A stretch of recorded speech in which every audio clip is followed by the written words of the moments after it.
दुर्योधन का सरोवर में प्रवेश।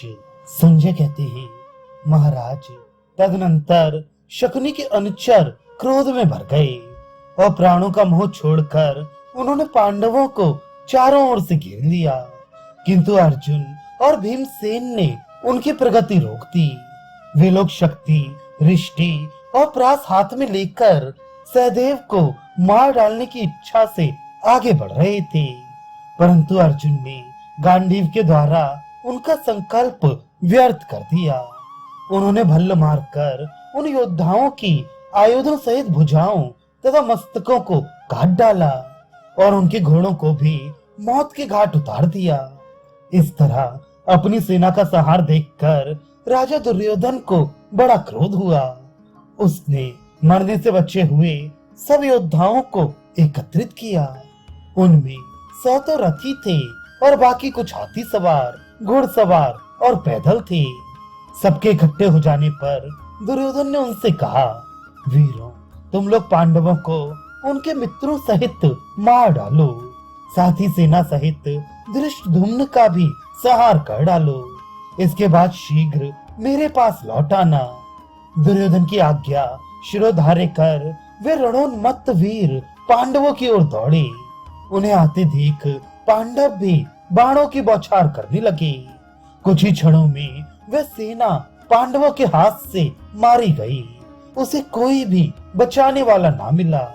वे युद्ध के लिए प्रस्थित तो हुई, मगर भय के मारे ठहर ना सकी। पांडव दल के बहुत से सैनिकों ने मिलकर आपके उन योद्धाओं का कुछ ही क्षणों में सफाया कर डाला। उनमें से एक भी सिपाही ना बचा। महाराज, आपके पुत्र ने 11 अक्षौणी सेना इकट्ठी की थी, किंतु पांडव और सरंजियों ने सबका अंत कर डाला। आपकी ओर से लड़ने वाले हजारों राजाओं में केवल एक दुर्योधन ही उस समय जीवित दिखाई पड़ा। वह भी बहुत घायल हो चुका था। उसने अपने चारों ओर दृष्टिपात किया, किंतु सारी पृथ्वी सूनी दिखाई पड़ी। दुर्योधन ने जब अपने को सब योद्धाओं से रहित अकेला पाया और पांडवों को सफल मनोरथ एवं प्रसन्न देखा, तो उसे बड़ा शोक हुआ। उसके पास न सेना थी न सवारी, इसलिए वह भाग जाने का विचार करने लगा। धृतराष्ट्र ने पूछा, संजय, जब मेरे सब सैनिक मार डाले गए और सारी छावनी सूनी हो गई, उस समय पांडवों के पास कितनी सेना बच गई थी? अकेला हो जाने पर मेरे मूर्ख पुत्र दुर्योधन ने क्या किया? संजय ने कहा, महाराज, उस समय पांडवों के पास 2000 रथी, 700 हाथी सवार, 5000 घुड़सवार और 10,000 पैदल थे। उनकी इतनी सेना अभी बची हुई थी। राजा दुर्योधन जब अकेला हो गया और उसे समर भूमि में कोई भी अपना सहायक दिखाई नहीं पड़ा, तो अपने मरे हुए घोड़ों को वही छोड़कर वह पूर्व दिशा की ओर पैदल ही भागा।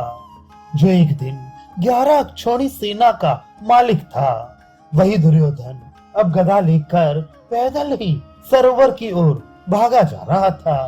अभी थोड़ी ही दूर गया था कि उसे धर्मात्मा विदुर जी की कही हुई बातें याद आने लगी। उसने सोचा, अहो, हमारा और इन क्षत्रियों का जो ये महान संहार हुआ है, इसे महाबुद्धिमान विदुर जी ने पहले ही जान लिया था। इस प्रकार की बातें सोचता हुआ वह सरोवर में प्रवेश करने के लिए बढ़ता चला गया। उस समय अपनी सेना का संहार देखकर उसका हृदय शोक से संतप्त हो रहा था।